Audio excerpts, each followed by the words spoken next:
সুপ্রিয় দর্শক আসসালামু আলাইকুম। আশা করি আপনারা সবাই অনেক ভালো আছেন। আজ জান্নাগর লগে শেয়ার করুম আই আর ঘরের জন্য একবার দরকারি একটা জিনিস কিনছি। এই জিনিসটা না কিনলে কিন্তু আর অনেক ক্ষতি হয়ে যেত। আর আই কোরবানিতে বাড়িতে গেছি, আসার সময় কী কী জিনিস আনছি বেগিন রান্নাঘর লগে শেয়ার করুম। ইয়ানে একটা গাছ পাকা কাঁডাল লইয়েছি, দেখছেন একদম পাকা হলুদ হলুদ হয়েছে। আর গ্রামের জিনিসের তো কোনো তুলনায় হয় না, এত অথেন্টিক ফিওর একদম ফরমালিন মুক্ত ছাড়া। তারপরে ইয়ানে কিছু আলপা চাইল আনছি, আর আপনার আলপা চাইলের গুঁড়ি আনছি। গুঁড়িগুলো একদম শুকনা। এই গুঁড়িগুণরে আমি প্যাকেটের মধ্যে রাখছি, খুলি নয়। আসলে জার্নি করে আসার পরে একদম ক্লান্ত লাগে, তখন কিছু করতে ভালো লাগে না।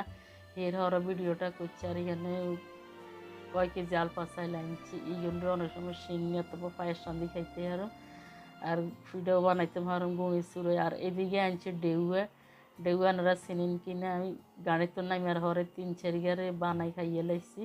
আসলে গাড়িতে উঠলে তো অনেক সময় মাথা ঘুরে, গাড়ি থেকে নামার পরও শরীরটা খারাপ লাগে, এই কারণে 3-4 ডেউয়ারে বানাই খাইয়ে লাইছি। ডেউয়াগুলো একদম গাছ পাকা। আর এদিকে কিচ্ছি বাড়িতে আসার পরে দেখলাম, মানে বাসা আইয়ার পরে আর ডাইনিং টেবিলের প্লাস্টিক আর নিচের র্যাকসিনটা একদম ছিঁড়ে গেছে। এবার পরের দিন যে এইগুলো আনছি, দেখছেন না ডাইনিং টেবিলের রান্নার প্লাস্টিকটা কীরকম লাগে আর কমেন্টস করে জানাইয়েন। উপরের এই যে প্লাস্টিকটা নিচ্ছি, আর উপরে প্লাস্টিক না দিলে কিন্তু নিচের র্যাকসিনটা নষ্ট হয়ে জানারা। যারা এই ডাইনিং টেবিলের র্যাকসিন বিছাইবেন উপরে একদম একটা প্লাস্টিক হইলে দিবেন, তাহলে র্যাকসিনটা কিন্তু অনেক দিন যাইব। যে উপরের প্লাস্টিকটা এরকম, আর নিচের ভ্যাকসিনটাও আনের অনেক নরম সফট সফট, আর প্লাস্টিকগুলো অনেক সফট। এগুলি হার্ড আনবেন না, হার্ড আনলে এগুলো সিঁড়ি যাইব গই, আর মানে ফাড়ি ফাড়ি যাইব, এত সুন্দর লাগবে না। আর প্লাস্টিকটা একদম নরম সফট আনবেন। আর এই ভিডিওটা কীরকম লাগে আপনার কাছে আর কমেন্টস করে জানাইবেন। আর ওকে লাইক দিয়ে ভিডিওর লগের সংযুক্ত থাকবেন। এর হরে দি আসল কথা হইলে এইখানে একটা ব্লেন্ডার নিচ্ছি আদা রসুন করার, অথবা ফলমূল করার, গরম মশলা করার, আর হলুদ মরিচ করার। আসলে আমার কোমরের সমস্যা, আমি একদমই ফাটায় বসি, কোনো কাজই করতে পারি না, বাড়াবাড়ি করতে পারি না। ব্লেন্ডার না হইলে মনে হয় আমার জীবনটাই শেষ হয়ে যাইব গই। একেবারে তাড়াহুড়া করি আর ব্লেন্ডার লইয়ে আইছি। এখানে এই যে 3 জ্ঞানের ব্লেন্ডার থাকে, ইগার মধ্যে হইলো আদা রসুন করি, তারপর ইগার মধ্যে হইলো আনের আলফা চাইল অথবা গুঁড়ি টুড়ি করা যায়। এই যে 3-4 পার্ট আছে। আর বড় জগের মধ্যে অন্যের ফলের জুস করা যায়, যেই কোনো ফলের জুস করা যাইব। আমার আগের ব্লেন্ডারটা কিন্তু অনেক বছর ব্যবহার করছি, এরপরও নষ্ট হয়ে গেছে। আসলে ব্লেন্ডার ছাড়া একদমই চলতে পারি না, বাড়াবাড়ি তো ফাড়াই করাই যায় না। বেশি বাড়াবাড়ি করতে গেলে আমার কোমরে অনেক সমস্যা এবং পায়েও বিরাট সমস্যা। বাড়তে গেলে মনে হয় জানটা বাইরে দিবে। আবার লগে দুগে চামিচ আছে, আর ব্লেন্ডার করতে গেলে চামিচ দিয়ে, এটা ছোটো চামিচ আর বড় চামিচ, এই চামিচ দিয়ে লাড়াচাড়া করিও আনার ব্লেন্ডার করা যাইব। তাহলে উর্ফে নিচে লাড়ালাড়ি করে দিলে সুন্দরভাবে ফিনিশিং হইব।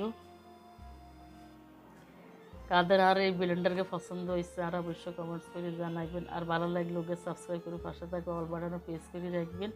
আজ যখনই ভিডিও ছাড়ব নোটিফিকেশনে হাই দিবেন। দেখছেন কত সুন্দর কালারটা, কিন্তু আর অনেক পছন্দ হয়েছে, আপনাকে পছন্দ হয়েছে না আর জানাইবেন। এইদিকে একটা হলিয়াতা আনছে, একদম দেখছেন কচি কচি বড্ডা বড্ডা হাতা।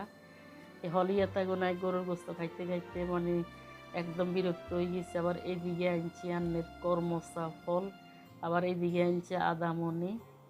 আদামরিটা খাইলে গ্যাস্ট্রিকের অনেক উপকার হয়। তারপরে আনছি এনে কতগুণ কাগজি, তারপরে আনছি কামরাঙ্গা। এগুলো দেখি অনেক ভালো লাগছে। কামরাঙ্গাটা ভর্তা করি খাইলে কিন্তু অনেক ভালো লাগবে। আর লেবু তো ভাতের লগে না হইলে আমার ঘরে একদমই চলে না।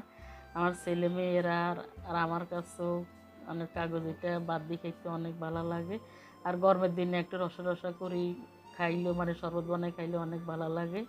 আর আয়াক্কারে কি ইচ্ছে যে হঠাৎ করে আর চোখের সামনে আনের দেশি আদামনি হয়ে গেছে, দেখছেন দেশি আদামনি আনের চিকেন চিকেন হাতা, এই লতা আর আনে ছোট ছোট হাতা। আর এগুলো হচ্ছে কর্মচা, এগুলোর একখানে লবণ দিয়ে খাইলে এত ভালো লাগবে। একখানে প্রেশার একদিন চলে যাইব গো, ডায়াবেটিস এলাকার জন্য অনেক উপকার হইব। আমি আদা মনে কিন্তু একবারে কিরম আলু দিয়ে ভর্তা করুম। এদিকে গরু গোস্ত ভিজেছি এনে হরা 3-4 কেজি এখানে ফ্রিজ তো নামাই হানির মধ্যে অনেকক্ষণ ভিজে রাখছি। এবার উঠপত্তনের নয় কথা চিনি লমু মানে যেদিন খুলে গেছে কিন্তু চলাই লমু লই কিন্তু সুন্দর করে আমি 2 লমু এনে 1 থেকে 1.5 কেজি গরু গোস্ত লমু। গরু গোস্ত কিন্তু দেখছেন না কত ফিউর লাগে, কি ভালো লাগে দেখতে। দিচ্ছি দেখছেন আগের তো একদম গোস্ত কিন্তু সুন্দর পরিষ্কার দেখা যায়। এবার ইয়ানে গরম মশলা লইছি দারচিনি এলাচি তেজপাতা এর হরে ইয়ানে গরুর সমস্ত মশলাগুলো ব্যবহার করুম। লবণ দিছি তার হরে আদা রসুন অলিভ মরিচ হেজরুন সবগুলো দিমু। এর হরে ইয়ানে কিছু স্পেশাল মশলা দিছি এগুলো জয়ফল গুঁড়া এগুলো হাড়ার মধ্যে গুঁড়া করে দিছি। তার হরে ইয়ানে ধনিয়া গুঁড়া আনের জিরা গুঁড়া দিছি। এর হরে 1 কাপ পরিমাণ আনের হেজেরে ছেঁচি একারে গুঁড়া করে দিছি। এর হরে সাদা তেল দিমু। মশলাগুলো দিবার হরে দিয়ে সুন্দর করে মাখি জুকি গোস্তর লগে মিশাই লইছি। এবার এগুলারে কষাই লমু। গরুর গোস্ত কিন্তু সুন্দর করে কষাই নেই পরে দিই। এবার ইয়ানে আমি অজ্ঞা কুমড়ার অর্ধেক দিচ্ছি একদম ফাঁকা কুমড়া দিয়ে আনার গরুর গোস্তটা রান্নার হরে এতটাই স্বাদ হয়েছে যদি আনারা না রাঁধি কেন বুঝতে না হাইতেন না। আসলে জীবনটাই বেদনার, জীবনটাই কষ্টের। আসলে এই চ্যানেলগুলো খোলার পরে কিন্তু আন্নের জীবনে অনেক কষ্ট পাইতেছি, অনেক দুঃখ পাইতেছি। অনেকদিন আন্নাগো মাঝে হড়িয়ে দিয়েছি কিন্তু আন্নাগো কোনো সাপোর্টে পাইয়েন না, লাইক পাই না, কমেন্টস পাই না, শেয়ার পাই না, সাবস্ক্রাইব পাই না। আমি তো ভিডিও করি যাচ্ছি আন্নাগো মাঝে ভিডিও ছাড়তেছি কিন্তু আন্নাগো সাপোর্টে পাইয়েন না।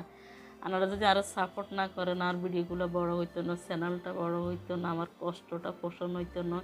এত কষ্ট করে রান্নার ভিডিওগুলো তৈরি করি আপনাদের মাঝে ছাড়িয়ে দিই। যদি আপনাদের মূল্যবান সাপোর্ট পাইতেন তাহলে আমার সব দুঃখ পানি হয়ে যেত, মানে সব দুঃখ হানি হয়ে যেত, আর কোনো দুঃখই থাকতো না। একেবারে হানি হয়ে যেত, হানি মানে মধুর মতন মধু লাগতো আমার কাছে। আরও নতুন নতুন ভিডিও বানাই আপনাদের কাছে আরও মধুর মতন ছাড়াই দিতাম, তাহলে আর কাছে অনেক ভালো লাগতো। আমি আশা করি আপনারা আরও সাপোর্ট করবেন। আপনাদের মূল্যবান সাপোর্টে কিন্তু আমি আরও ভিডিও ছাড়ার উৎসাহ পাবো এবং জীবনে আমার অনেক দুঃখ কষ্ট কমে যাইব গই। এবার কুমড়াগুলো দিবার হরে দিই। কুমড়াগুলোর গোস্তগুলো সুন্দর কষানি হয়ে গেছে। এর হরে দিয়ে এবার এখানে কতক্ষণ হানি দিচ্ছি, হানি দিয়ে একদম পরিপূর্ণভাবে রাঁধি বাড়ি লমু। আর যে না স্পেশালভাবে ওগা ম্যাগি স্বাদ মশলা দিচ্ছি, মানে ম্যাজিক মশলা। কোনো সময় আসলে এইগুলাই রান্নার মধ্যে দিই না। আজকে আমি মেয়েটাকে আম্মু এই মশলাটা দাও তো গোস্তর মধ্যে কীরকম লাগে। আসলেই অন্যরকম একটা স্বাদ লাগছে, খারাপ লাগে নাই। আপনারা চাইলে এটা দিতে পারেন, এটা সম্পূর্ণ অপশনাল। আমি আজকে প্রথমে এটা ব্যবহার করছি। দিতে দিতে মশলার প্যাকেটটাই পড়ে গেছে তরকারির মধ্যে। এবার এগুলো দেখবার হরে লাড়ি চাড়িয়ে সুন্দর করে রাঁধি লমু। এর আগে দিয়ে 1 চামচ পরিমাণ গোলমরিচের গুঁড়া দিচ্ছি। গরুর গোস্ত আর রান্নার কুমড়ার তরকারিটা হয়ে গেছে। দেখছেন নি কত সুন্দর কালার লাগে, দেখতে কত লোভনীয় লাগে। আপনারা চাইলে এরকম রাঁধি খাইতে হারেন, আর কীরকম হয়েছে আরও কমেন্টস করে জানাইতে হারেন। আসলে আনকমন একটা তরকারি, দেখলে এটা রাঁধি বাড়ি খাইতে মনে করে। আর একটা সুরবা কিন্তু এরকম ঘন রাখছি, এখানে অনেক গরম কিন্তু ঠান্ডা হইলে এগুন আরও অনেক ঠান্ডা ঘন হয়ে যাইব। আর কুমড়াটা একদম সিদ্ধ হয়ে গেছে, মানে মজি গেছে গই। আর গরুর গোস্ত আনে কুমড়া দিয়ে আনে রুটি পরোটা খাইতে কিন্তু অনেক স্বাদ লাগব। এবার রান্নাকে সুবিধার্থে ওকে বাড়ির মধ্যে সার্ভ করিলমু। দেখছেন না সুরবাগিন কত সুন্দর একদম কালারফুল হইলেছে। আর এগিন 1 বাটি গোস্ত আর তরকারি আমি বাড়ি লেছি, বাড়ির মধ্যে দেখতে কতটা লোভনীয় লাগে। আপনারা ব্যাকে আরও সাপোর্ট করি, সাপোর্ট করার মানে লাইক কমেন্ট শেয়ার সাবস্ক্রাইব করে দিবেন। আপনাকে একটু মূল্যবান সাপোর্টে আর চ্যানেলকে আরও বড় হইব, আর কষ্টটা সার্থক হইব। আর যত কষ্টই করি রান্না করলে ভিডিও তৈরি করি, আপনারা যে আরও সাপোর্ট করেন আর কোনো কষ্টই মনে হয় না, আর কাছে আরও আনন্দ লাগে, আনন্দ পাই।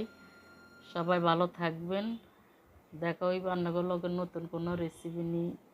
আল্লাহ হাফেজ।